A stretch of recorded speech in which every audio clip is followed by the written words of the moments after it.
Good evening, everyone, and welcome to Edgerunners HQ and the Cyberpunk RED Talk Show, Night City Sofa. I am your host, Jessica, and joining me on the sofa this week are Saberstaff cast members Hades and Blank. Welcome, guys. What's up? Hello. How are you? Hey. Good. Long week. Good. Yeah. Ooh. Glad it's over. Yes. Yes. For those who don't know, Blank, why don't you tell everyone about Saves for Stuff? Oh. Saves versus death, you say? I do. What's up, Chumbadas? Are you looking for a high-octane cyber psycho thriller jam-packed with explosions, car chases, corporate conspiracies? And don't forget the shopping scenes, pointless dialogue, band management, and psych evaluations. Check out our Cyberpunk RED campaign, Shades of Scarlet, and get your fill of carnage and friendship every Saturday night at 10 p.m. Eastern Time on twitch.tv/SavesVerseDeath. That's Thank awesome. you. That was beautiful. So, is that what you wanted? I had to try to quickly go and turn you down real fast.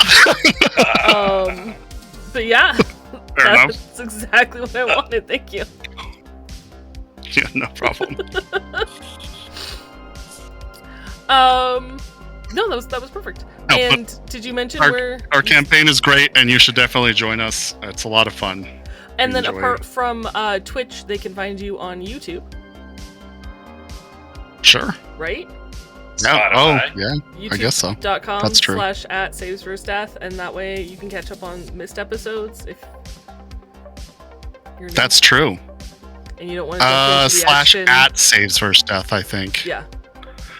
And And the Discord. is that what you said? Maybe that's what you said. I don't know. It And is. there's the Discord. There's also, well, pretty much any podcasting platform. If you prefer to consume your content that way, it's all on there. I really should have worked these into the initial pitch. Damn, I wasn't okay. thinking. It was a great show trailer pitch. Phenomenal. Thank you. Yeah. I came up with that right before the stream. Really well done. Thank you. Okay. I think that's everywhere people can consume Saves for Stuff content, yeah? I think so. Yeah, I mean, we have socials, too. Whatever. Just go to those. I'll be happy. Just go like Search those. Any of Saves those. Versus Death, and you'll find. Join the Discord, though, if you can. I have a link handy, so never mind. The link will be in the video. Oh, but it'll be in below. the notes. Or it can. It'll be in the I can video post it. description below. Yeah. Yep. Oh. Anyway, okay. I'm Thank thrown off enough. He was all practiced and ready, and no. Never.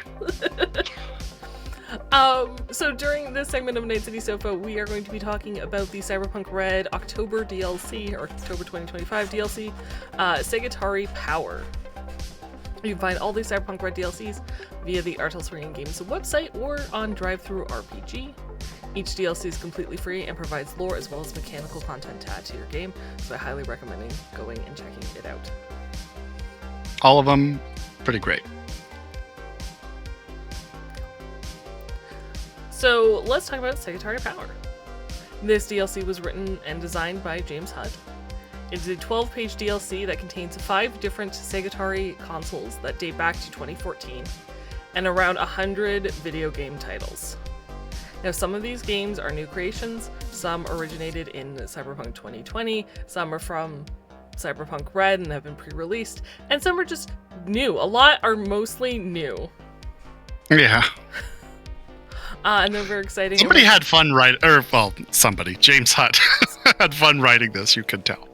When it was He went crazy. It's like 9 pages of fucking just games. It's 11 page.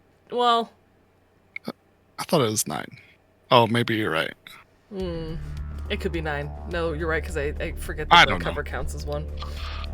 I don't know. It's a lot. as part of the Artel Discord, which is also linked in the video description below, I was watching the general chat kind of pop off when this released, and Rob was mentioning how they had to stop James and tell him he had to scale back because he was so excited and just wanted to keep adding more and more stuff. It doesn't surprise me. When I was reading these, I was like, yeah, somebody was having a blast while writing. I can tell. Yeah. So, yeah, had to be scaled back, had to be told to stop. So I wouldn't be surprised if we see more of these games pop up somewhere down the line. Now normally I talk about lore, the lore that's at the beginning of the DLC, but the lore is throughout this DLC. So I'm just going to talk about the very, very small snippet we get before it goes into the first console. Which is the introduction by CRT and their review of the games that they've listed in their best of the best list. And that's like the sentence I kind of want to break down as their introductory sentence of, "This is CRT, local peanut butter kibble enthusiast, and certified demon of the Segotari station at Playland by the Sea. And you are turned into my retrospective best of the best lists." Now, obviously, one of the big surprises is that CRT is a demon of a Segotari station at Playland by the Sea. So, we know now that there is an official Segotari station at Playland by the Sea. So if your crew, or your players, or you as a player want to play any of these games and you don't have a console, take a trip to Playland by the Sea and play it at the Segotari station. Nice. It's there, which is really, really cool. Also, if CRT is a demon, then they're nothing more than, like, AI. So them being a peanut butter kibble enthusiast is kind of BS, and their best of the best list is likely just programming.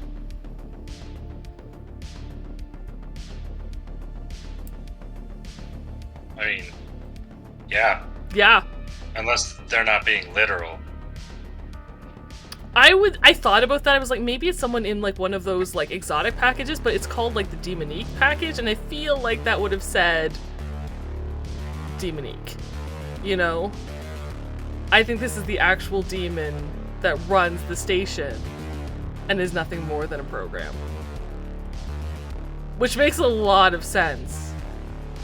Yeah. Because that's how you're going to push your, like, all your promotions through someone that you know, that you know is going to say they're great. Right.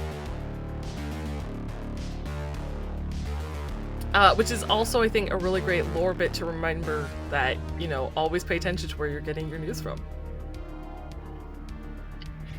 Right. Like, you know, you get real news from certain people, and then other people just lie. Yeah. All the time. Says the media. I Like have Newsat. factual evidence, thank you. always factual evidence that takes way too long to collect. Now, that being said, even though this is completely biased and understandable because it's from a, you know, corporation, these best of the best lists are still great ways for your players to learn about some of the games that are out there, some of like concepts that are out there for you to build upon if you want to. And it may also tease a little bit about what's to come in the Playland by the Sea section of Night City 2045. Oh, right. It's true. We may get more there. You never know. So that's what I pulled from that little bit of lore, like that paragraph or two of lore at the very, very beginning. Yeah, you read into that way more than I did. You know, it's so funny. Oh, okay. That's interesting. I always kind of like read through it and I'm like, okay, and then I make my notes for this show and I'm like, wait a minute. And I always do a much like more in-depth deep dive when I like make notes, and it's great. But moving on from that, I guess, we're going to talk about the video game consoles that span from 2014 to 2045. And, the Hades. Take it away. Yeah, you know, they've had a really good run, and they survived the Red, so, I mean, they're doing pretty well to just do that. The first thing they came out with, of course, is those cabinets that you found just at the seaside, Playland by the Sea. By the Sea. Yeah, and they were powerful enough to run any virtuality, but of course back then we didn't have that sensory interactive brain dance tech that we do today, so you weren't getting any feel or touch. You weren't getting that sensations you do in the future, of course. And then after the cabinet, we went out and we created our first console. Dun-dun-dun-dun. And I know, right? crazy way to go. Almost like we did that, and that was called the Segotari Rush. It's not like our Slims today, but it was bulky. You could do it, virtuality at home, and it was a huge success. I'm sure it's just like it kickstarted many beloved IPs, such as Compass Rose and Chateau Frankenberg. Lasted a whole 22 years before they came out with the Rush Revolution, which I'll talk about later. And that's longer than most people. A lot of people have been alive. I mean, even my character in Cyberpunk is only 19. So, yeah, crazy. And then from the console, we went to, in 2019, we did the Agent. So we were doing a new mobile gaming community. The gaming was a big change, and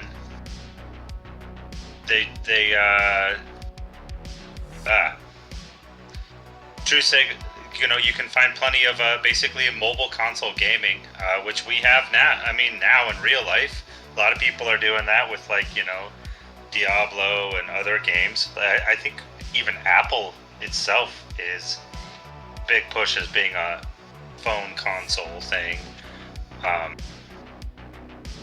But yeah, and basically you can play them on any agent, so you can get them whenever you want. I feel like that there's still a discrepancy or hatred. I'm like, oh, mobile games aren't real games. Yep. It's still exactly, will never end. Right? The console wars. Yep. It makes me think of do you remember was it the N-Gage? God, I'm dating myself. That tried to come out as the first mobile gaming, phone mobile gaming system. Oh God, I'm old. Well, I don't know what you're talking about. Yeah, no, see, it never caught on. It was $400. And this was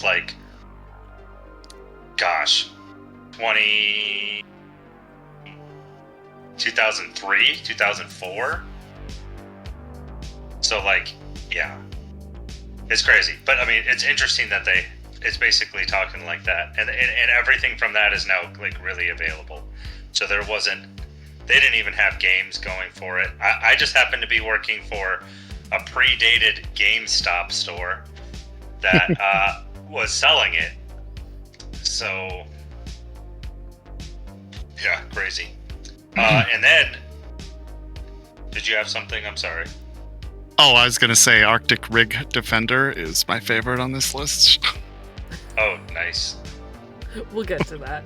I was gonna say though, I realized Haiti, if you ever played a different character that was older or whatever, that could totally be real life experience that you bring to the character where you're I remember when mobile games first started becoming a thing back in 20 whatever.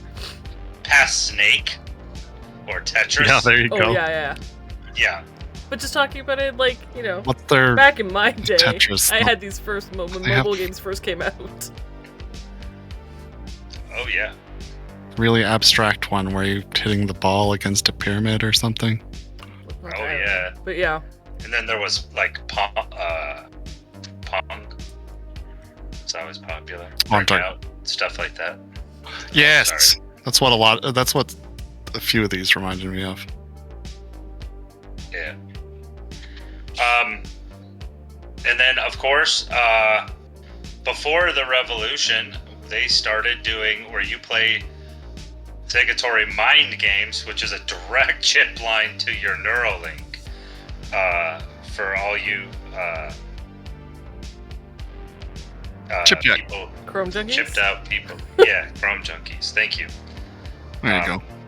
And they connect directly into you, so it's important to try new things, especially things that innovate in art. But Yeah, these ones scare me. I love frankly. them Yeah. so much because They are are horrifying. terrifying to me. Yeah. Yeah. and it basically a mobile console on you, so you could play anytime, anywhere. But it didn't sell well, so it kind of dived, and then due to knockoff chips appearing, it's back.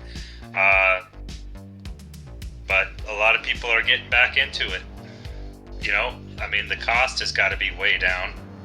Yeah, that's even scarier. That it's like some triad or cartel or what's the other? Right, and that's the. Tongue. I mean, it's almost like. Tongue. I mean, you could worry about somebody like putting some sort of brain suggestion into you, if suggestion chips, or like mind control type stuff. Yeah, that'd be crazy.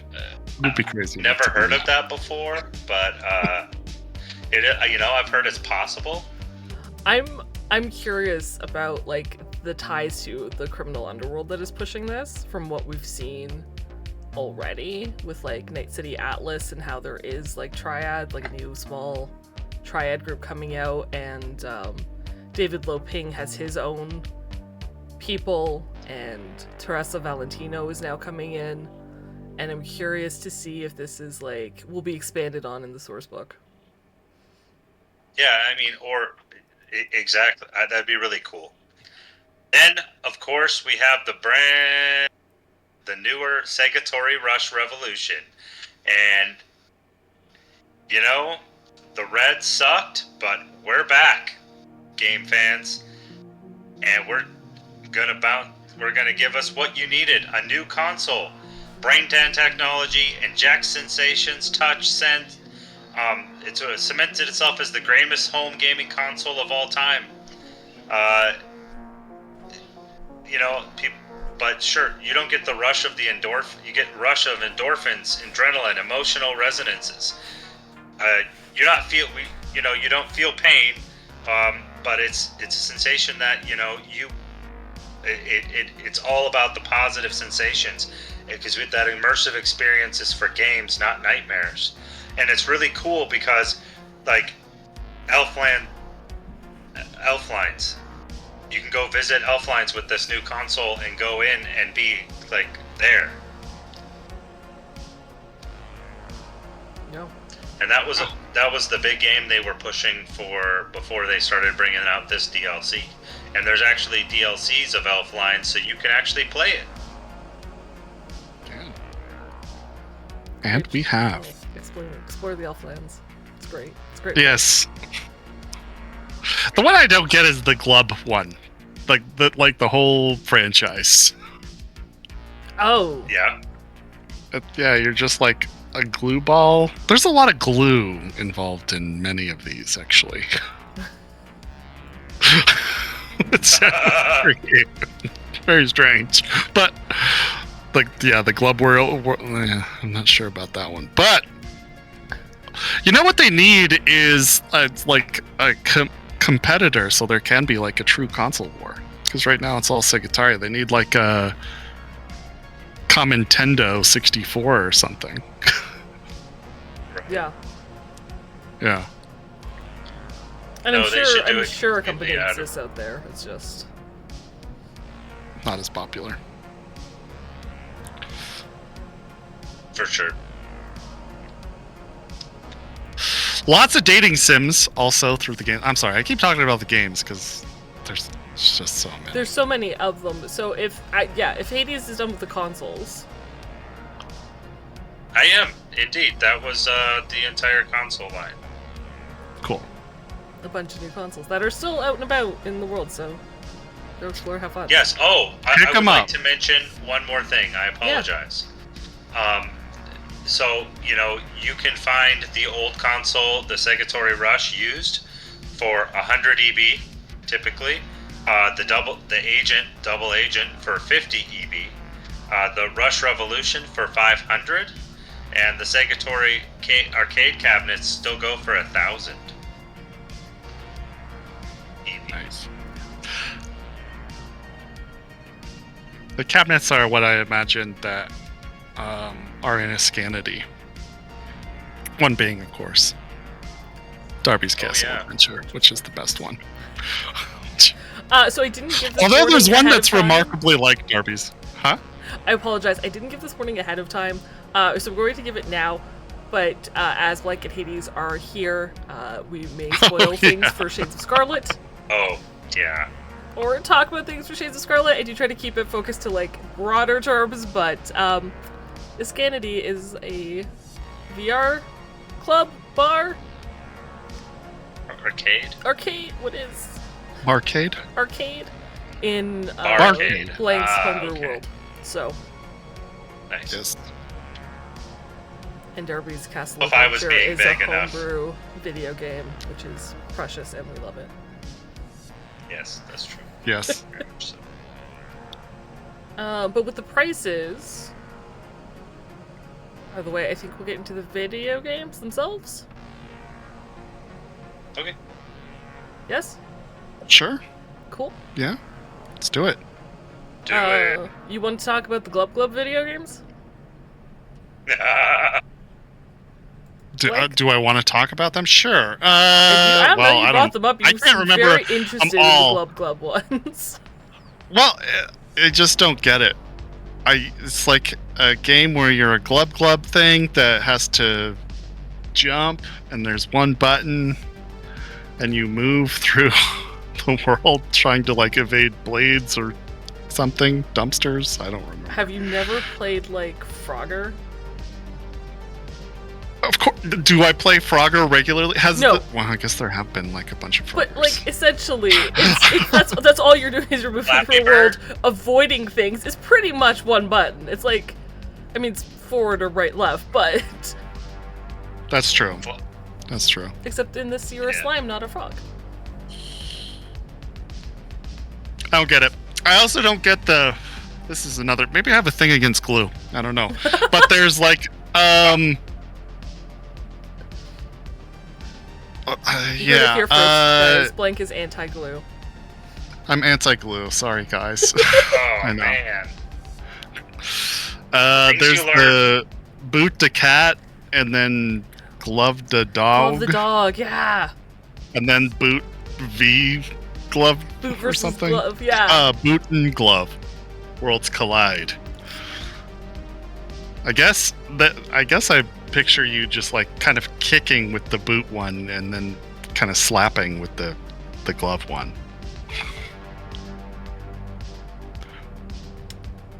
Sure. I like that. I don't know. I'm down with that. That sounds fun. I guess. Yeah. But the premise is very strange too, because it's like you fall into magical glue, or like a cat in the cat one. The cat falls into this magical glue, and gets fused with a glove, and then Footwear. the same thing happens to the dog in a separate, maybe related event. I don't know. I mean, Boot like Glove yeah, the it's an Dog is interesting obviously the sequel to Boot the Cat. I would say it's a sidequel, but I don't know. Ooh, Maybe you're right. look at you, your fancy terms. It's look, a little kitty got hit with some magical goop, had a magical transformation, and is now a glove. badass superhero cat. Yep. What's not to like? What's not to love? Well, it was great because You I get was over it. reading it and I was like, oh, it's Stray. And then I was like, nope, it is not. Oh, that's right. You defend wildlife in a world ruled by junkyard machines. Oh, yeah, okay. So you're A lot of the superhero for games wildlife. also. Come on. What's that? You're a superhero for wildlife. Come on. In Boot the Cat? And Boot the Cat, yeah. Oh. Oh. That's not what I pictured. I guess I didn't read that one. I very stopped well. reading after glue. I couldn't get over the cat falling into glue and proceeded. Yeah, it's like, what? I like that, like, how much subtle details are in some of these about, like, super capitalism. Not that I have. Yeah. But Give an a lot of them are. example? The oil one, is. What? Oh, like from, is it Petrochem or Sovoil or something? It's both. Yeah, depending on the region you're in. Yeah, it has their branded logos all over it. And then, the whole, one of the bigger games, what is it called? Nebulax. That one has in its sequel some pretty subtle kind of like brainwashing techniques, I think. Yeah, there's a lot of it in here. One is like Darby's Castle Adventures. My Mini Village, Welcome Home. That's the one.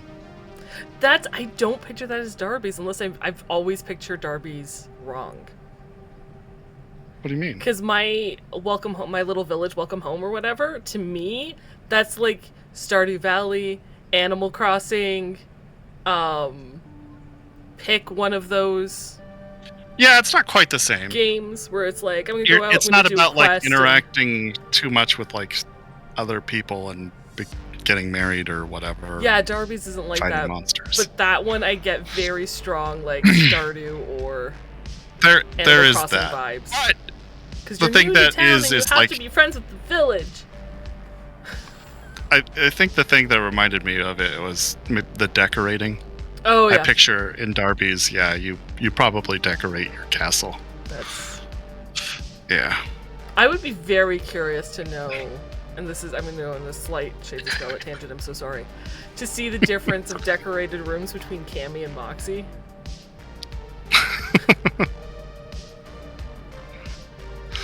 I wonder, I don't know, she's maybe a little bit more vigilant in a video game than in real life.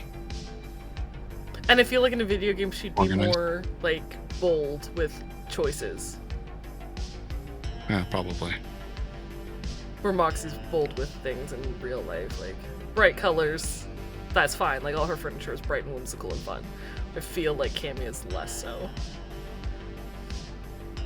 Yeah. Maybe. Maybe. I mean, she dyes her hair a very loud color of blue. It's cotton candy. Is that loud? It's not I'd say like so, yeah. it's not like Gusher blue. Okay. Sure. I guess.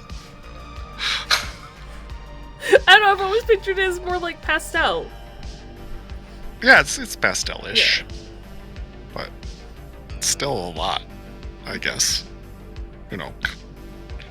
Compared to the day we live in now.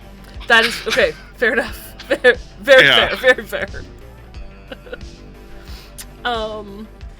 Lots of dating sims too in here. Lots of dating sims. A lot of that was- dating sims. I thought there was an interesting one with the Home Learning Scholar program. Well, that was a That- cool one.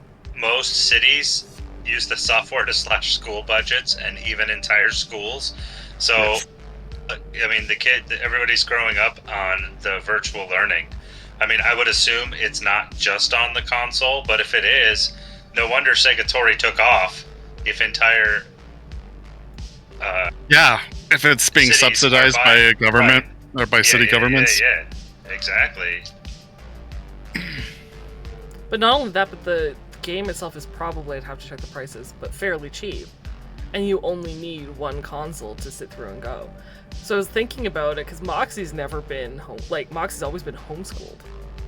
So it was probably, I always pictured, what my road trips would have been like, which is not what it would have been in the future, but in, addition to her Much brother scarier teaching and- her, was probably sitting with a console in the backseat of a car, learning from this program.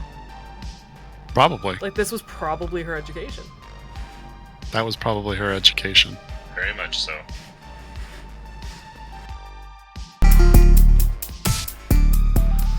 Hey guys, welcome back to Night City Sofa. Sorry about that. We had to take a quick break as Blake had some life stuff come up, so he had to leave. And Hades and I will continue going through the rest of the DLC with you, not a worry. And yeah. So when we left quickly, we were talking about the various video games that were released in the DLC. There's a lot to choose from. I mean, it's jam-packed full, and there's a lot of cool ones. Like, I see a lot. I see a lot of parallels to like Blizzard, because of course with Elf Lines. Yep.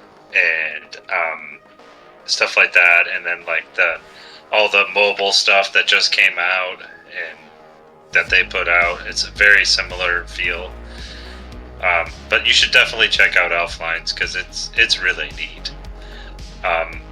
And you can check that out on this channel, I believe. Nope, saves. The saves, under saves. But yeah, there's all the ninja games that I see, and very common. Did you catch any Easter eggs? I am very bad at Easter eggs. Fair. Like, just in general. That's fair. I know I missed a bunch, and I was hoping Blake would still be here for this. And I, was hoping the live stream would work so chat could, be like, there's also this. But the ones I did notice, or thought about, and I'm just going to go through the order of the DLC because it's easiest for me. But Baseball Kids Saves the World had a very, like, Earthbound feel to me. Yes, I can see that. With Ness? Definitely. Yep. Biotechnica Trophy Hunter is, of course, like, for me, is just big, the arcade cabinets that are Big Game Hunter. Like, 100% was just Big Game Hunter, just called Biotechnica Trophy Hunter. I love that there's a virtual claw machine that has nothing to do with anything, but I love that there's a virtual claw machine. And Captain Cuttlefish is back. If you want more information on Captain Cuttlefish, read the 12 Days of Cuteness DLC. Right. Mm-hmm.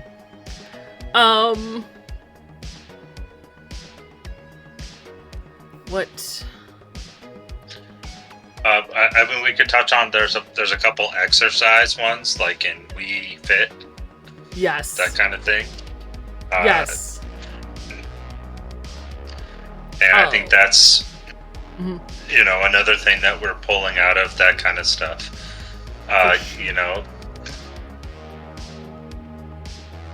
What is Ham the Hammer Juggler? I can't figure out what that's a reference entirely to. But I want to say it's like Wreck-It Ralph.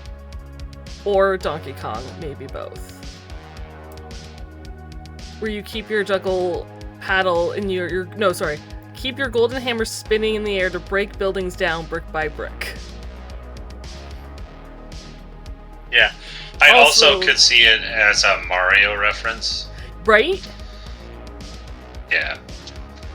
Although amusingly, that you can do the iconic buildings of Night City's corporate center. That you're demolishing Night City's corporate center. And it's not and that's what anymore. Exactly, and that's an interesting thing because you actually get to see what it looked like, though. Yeah. Mechton Warriors, of course, part of like Artal. They do the Mechton RPGs, so of course it was getting a video game. Or I shouldn't say of course, but I like that they gave it a video game. Exactly. Let's see, what else? What else did I notice if I just quickly go over this? Chateau Frankenberg is a reference to their... oh my goodness, Castle Falkenstein series? What about... You're right. Or Red Rascal's Bouncing Bazaar is a Crash Bandicoot game. Yes. Yes, absolutely. I think Compass Rose and the Map of Fate very much reminds me of either Lara Croft and or Uncharted and or that entire type of Right. series. But because Compass Bros, I think is a female, definitely gives me Tomb Raider vibes. Kung Fu Fighter 1 through 6. I'm like, Street Fighter, Mortal Kombat, take your pick. That's what it is. Right. I think Stephanie the Seductive Stenographer is probably, I think game is mentioned, is a Ace Attorney reference. I think so as well. I thought it was great that it was a typing trainer. I was going to bring it up as well because I thought that was a great one. That one stood out to me. Let's see what else. Digital Gladiator, of We course, have we a got before. Right. I was thinking Rekka is, a survival game, which was very popular. And then we have Double Life. Oh, isn't Which Rekka is- like survival skills? I Isn't was that picturing- Ark is what it kind of went for me. Okay. I saw someone play. I mean, I've never played it, which is why I can't remember the name of it. But I want to say it starts with an S, and you build a city that's literally in a frozen landscape, and you have to worry about like connections and getting enough fuel and food. And I'm very bad at those types of games, and I can't. Satisfactory? Is that? I'm not sure because you That described cool? games that I am very, very bad at. Yeah, I like them. I'm horrible at them, but I like them. Sorry, you were talking about another one? No, that was Double Life, which is basically what Second Life. Second Life? Yeah, 100% Second Life. Yeah, and then of course there's a crossword game.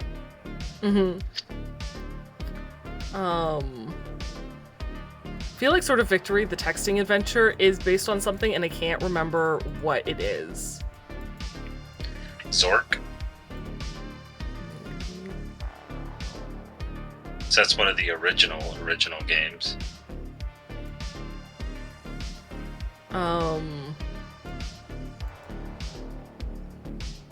Let's see what else. There's a lot of games I could talk about. I'm just like, no, we said we would stick to ones that were like, ones that we noticed were specific.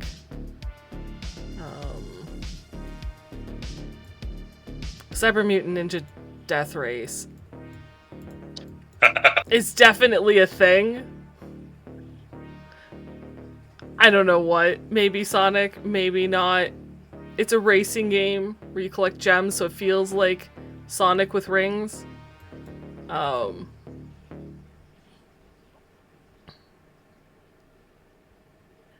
Right. Yeah, right? Hammer of God just feels like Thor, which is wonderful.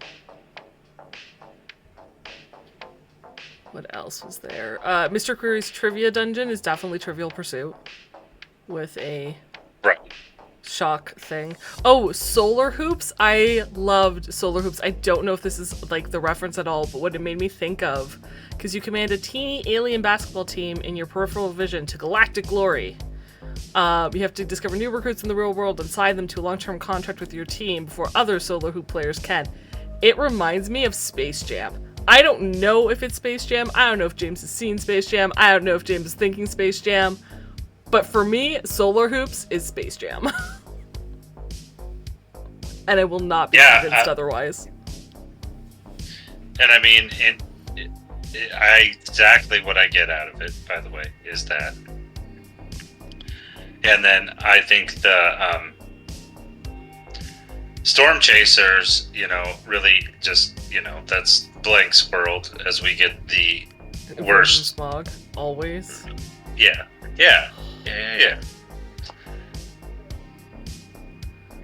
Storm Chasers, though, it does remind me of Twister.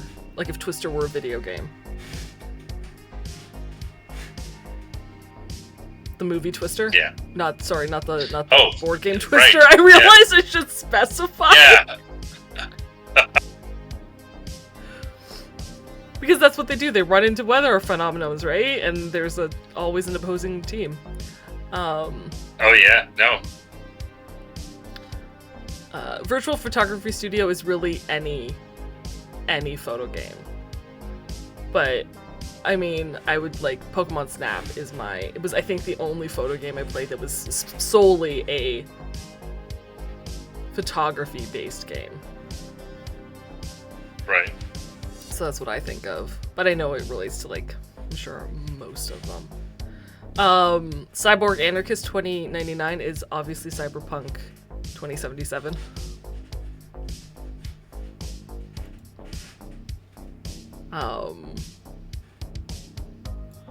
Which one? Cyborg Anarchist 2099.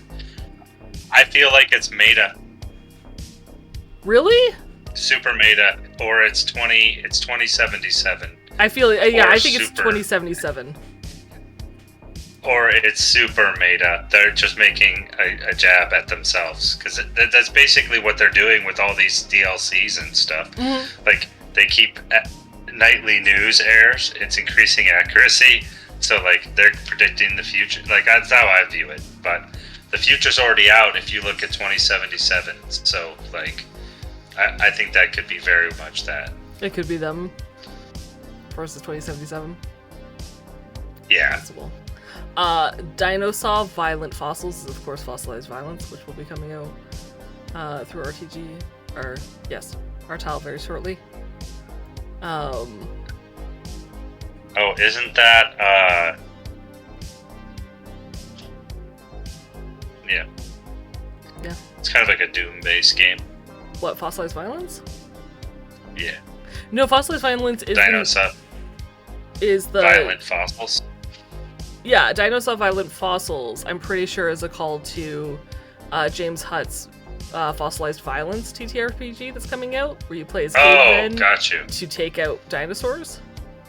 Got Now, you. now the video game itself just sounds like it's Jurassic Park, but I'm fairly certain the title is a nod to... Just reading it, I thought it was Turok. But yes, if there's that coming out, then I believe that is exactly what that is. It's different, like the video game is different than his, because his you play as cavemen trying to take... out dinosaurs. Take out dinosaurs and grow your little campaign and Do stuff. you have a chainsaw? No. I'm fairly certain you don't have a chainsaw in the TTRPG. No, okay. I don't think cavemen have invented chainsaws yet.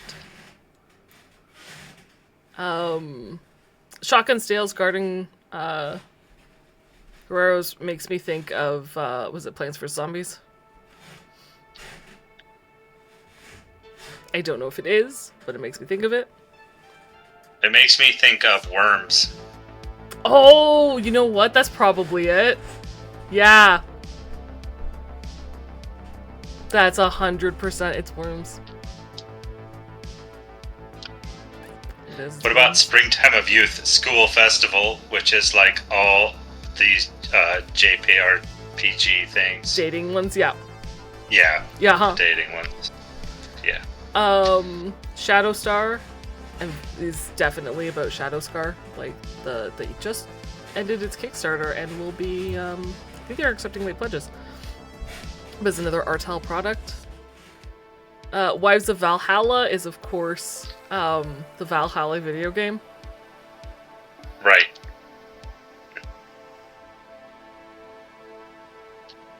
And those are the ones I noticed on like quick thing without going too deep into any of them.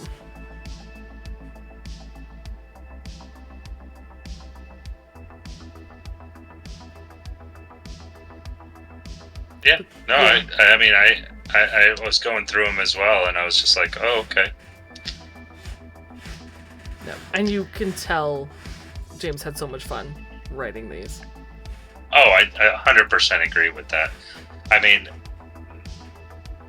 and some of them are a little bit off of like, step to the right, and then others are like, oh gosh, that's great.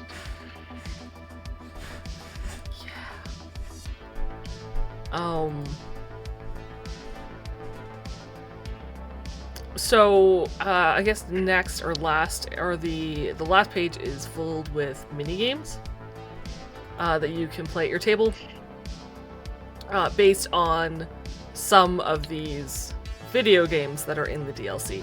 For example, dice stacking, which is inspired by the Dice Stacker, which is part of the Rush, Segotari Rush. For this mini game at your table, whenever players rolls the max value that they can for damage, you have to stack all the dice that you rolled for the attack at the end of your turn. And if the tower collapses during stacking or within 7 minutes after stacking, your character suffers a random critical injury to the head. Oh my gosh. Brutal. Well, you think about it, it's not... It's debatable, right? I mostly use 3d6 weapons. If I somehow miraculously ever rolled 3d6, stacking 3d6 isn't going to be too bad. I'm limited by, like, my desk space to roll. Like, chances are I'll knock it doing something stupid or bashing my knee against the desk on accident. Sure. But d6 is stacked nicely. And 3, I don't have to worry about so much. You, who roll 6s a lot, who uses like a 5d6 weapon on occasion, you might have issues.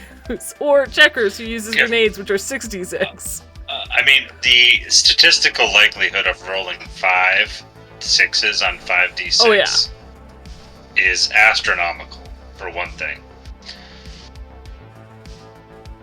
Like, could you, I mean, I see what you're saying, because, like, if it's 1d6 or 2d6, stacking really isn't that challenging. No. I like that there's no real benefit to it either. It's like, the benefit was you got max damage, and the downside is, if this thing falls in 7 minutes, you take a critical injury to the head. Done. Yeah. Do you want to talk about Inyo, or do you want me to keep going? I could talk about Inyo, if you'd like. Yeah. Sure. It was inspired by the Shadow Star Rush Revolution. Each player starts a session with an Inyo token. During play, if a player rolls a 1 on a d10, they can give their Inyo token to the GM and re-roll the d10 until it gives a result other than a 1. A GM can spend one of their collection of Inyo tokens after rolling a d10 to re-roll the die.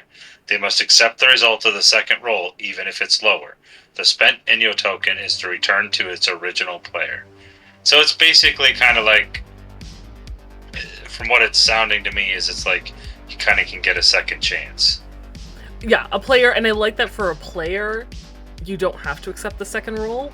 So if you roll the 1 and then another 1, you just keep going until it's not a 1. Not a 1, yeah. Right. Where the GM, if they roll a 2 and they're like, no, I'm going to re-roll this, and they roll a 1, they are stuck with that. Right.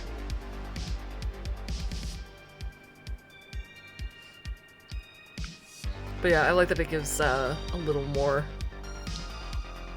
help to the players than not. Right. Kind of like the main character one. It's Sure. kind of interesting. And I love the... Basically, if you roll a 1 on a d10, you have a chess piece. And it's inspired by Nebula's Star Ace. And if you give the chess piece to the first person to roll a 1 becomes the main character. And while they have the chess piece, they cannot be critically injured. But they must role-play their character's internal monologue without fail for the pleasure of the group. This continues until the player rolls a 1 on a d10 or another player rolls a 10 on a d10. If you roll a 1, the chess piece is returned to the center of the table. If another player rolls a 10, they take possession of the chess piece and are now the main character. And dang it, I really want to hear either Moxie's inner monologue, because I think it would be great. Yes, it would be amazing. Or Wraith's inner monologue. Wraiths could be interesting. But Wraith's inner monologue is probably the same as what he's saying, so maybe not. I think it's Moxie's I would be more interested in, or Rex's. I would love to hear Deep's, because you are very quiet when you think. And I would love to hear the thoughts that go on, because there's a lot. There's a lot that you remind me very much of Oz from Buffy the Vampire Slayer, and I adored Oz. But there's a lot of thinking, and then he'll just say, like, 4 words. But it's like this cool factor. It'd be really cool to hear Deeps' inner monologue, I think, for me.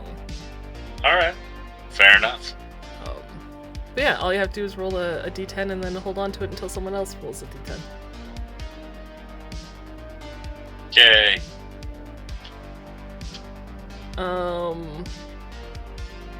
you want to talk about Parlor Panic? Sure. It's inspired by Chateau Frankenberg, and the session begins. The GM should be in possession of a standard 52-card deck with all the jokers, aces, and face cards removed. When combat begins, shuffle the deck. After initiative is rolled, the GM must deal themselves and each player 3 cards from the deck. During combat, whenever the GM or a player rolls a d10 on behalf of a character, or a player rolls a d10 on behalf of a character, someone at the table can play a card from their hand. If it matches the value of the roll, may play if it matches the value of the roll. If they do so, the character, vehicle, program, or hazard the GM or player is making this roll for suffers 5 damage directly to their HP, SDP, or Res. Player cards are returned to the deck. So basically it's like adding an extra punch or a kick to something. That could go so bad so fast, Damaging. though.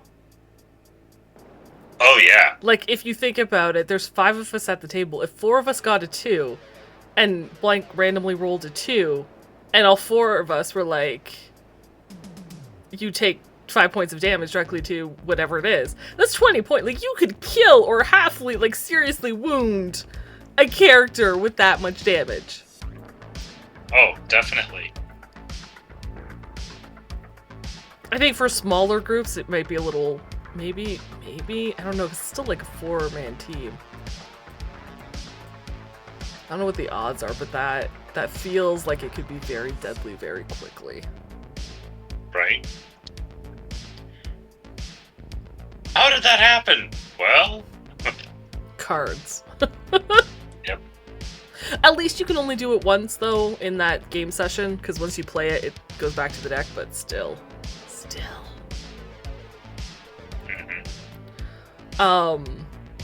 Now I really like Tactical Overwatch. I'm kind of sad Blank isn't here, so we could ask if he could kindly let us use this. I don't think it's a bad thing at all.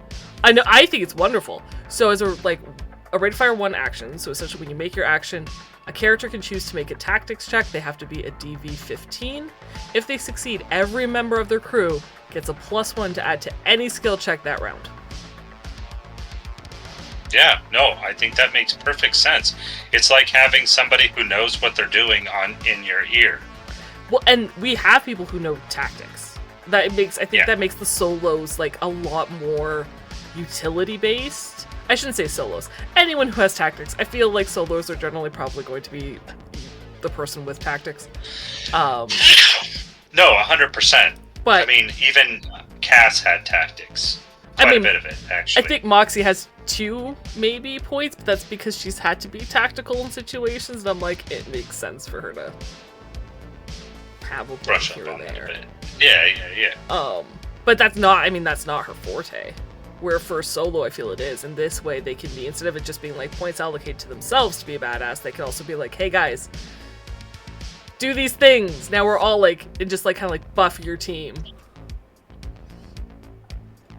Right.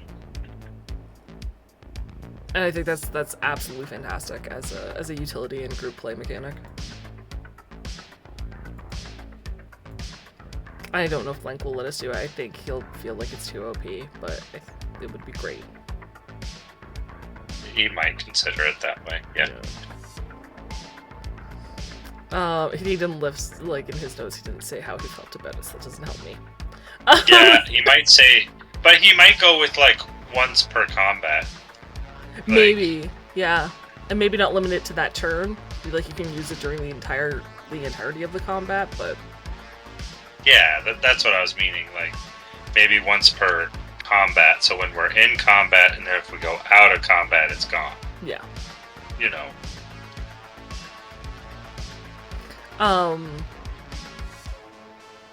But yeah, those are the minigames. Those are the minigames you guys play at your table based off the video games in the DLC. And then the last thing in the DLC is, of course, a list of hardware, which Hades already went over, and video game costs. I'm not going to tell you the cost of the video games. They're there. You can read them. But I am going to point to the data square on the side that says the cost of individual games may vary. If a game is listed in another Cyberpunk RED book or DLC, that cost takes precedence. So, for those of you hoping to get Virtual Barbecue for 50 M instead of 500, I'm sorry to burst your bubble. Man. But it was the first thing I noticed when I saw the prices. I was like, no, Virtual Barbecue was more expensive. And I like double checked in like all the books and I was like, huh. And of course that data score wasn't there originally. I'm so glad they added it because I was like, man, I ripped off Games' character when I was GMing Yellow because it was 500 in the book. And it is still 500 in the book, so use those prices if there is a specific game listed, use that price. If not, use these ones.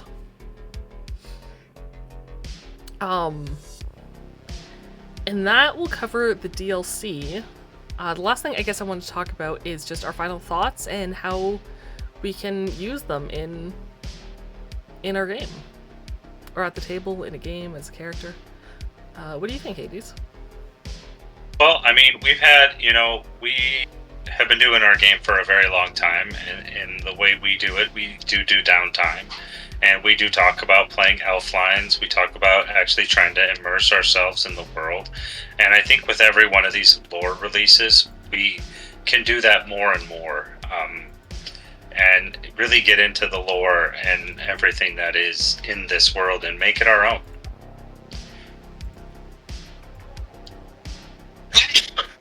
That's really Excuse me.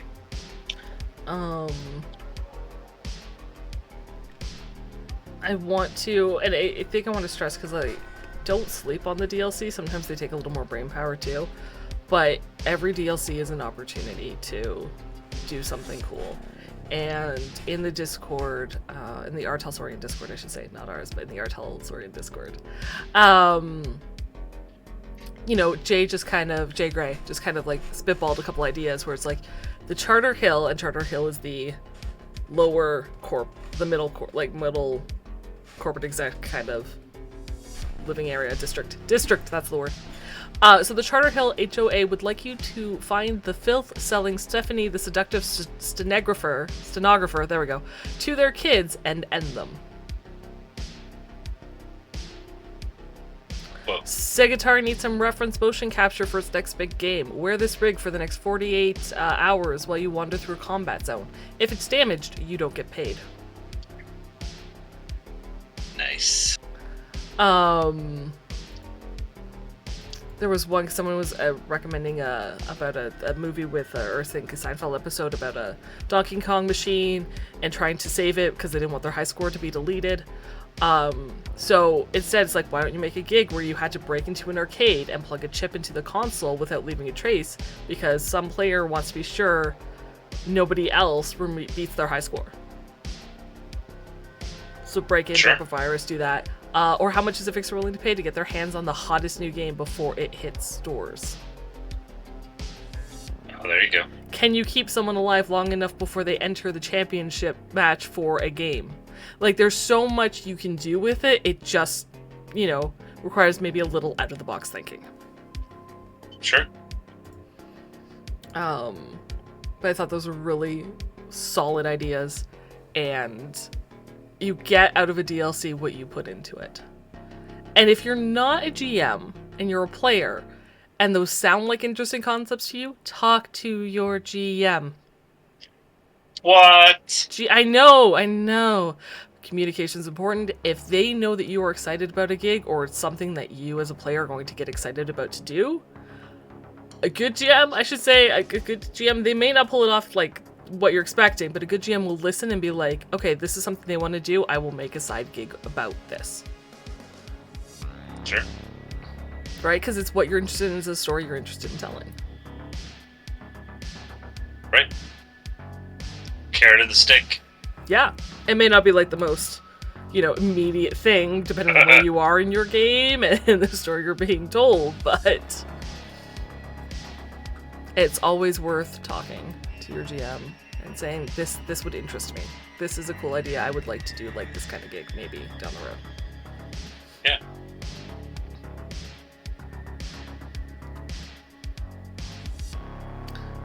I think I'm going to make a... Oh, and the mind games are just absolutely crazy. Yeah. Like, especially the one...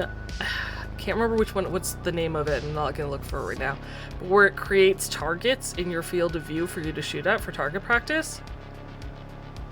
But of course those targets are there, so you're just shooting at like random people or buildings or... But what if you make it real and they actually draw their pistol and this is the stuff that's like, this is how you assassinate people? I mean, it's shipware. For you, it's real. That's what For I'm you, meaning. it seems and it looks real. Yeah. Yeah. Yeah. That's what I was saying, But just like random people just going around shooting because they don't know what it is, or they got a chip that like slotted it and maybe that was enough to send them over the edge, or they don't understand that it's not real. Oh, yeah. No, exactly. Lots of crazy cool things you could do with it.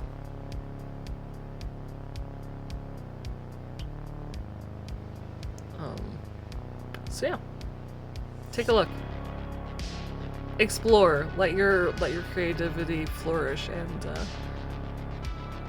leave a comment below and let us know which video game you're excited the most about and what other Easter eggs there were that we completely missed because we're old and blind. Yes, please. With that will conclude this episode of Night City Sofa. Thank you all for watching this video. Be sure to leave a comment about your thoughts and any future things you would like to see us discuss. If you would like to connect with Edgerunners HQ, head on over to Blue Sky, Patreon, and YouTube. I'm going to say not Twitch for now while I sort things out, but you can definitely reach me on those platforms. Thank you so much to Hades, and even Blake who's not here, but thank you, Hades, so much for being on the sofa and for joining us tonight. It's always such a pleasure. Yes, it is. I love being here.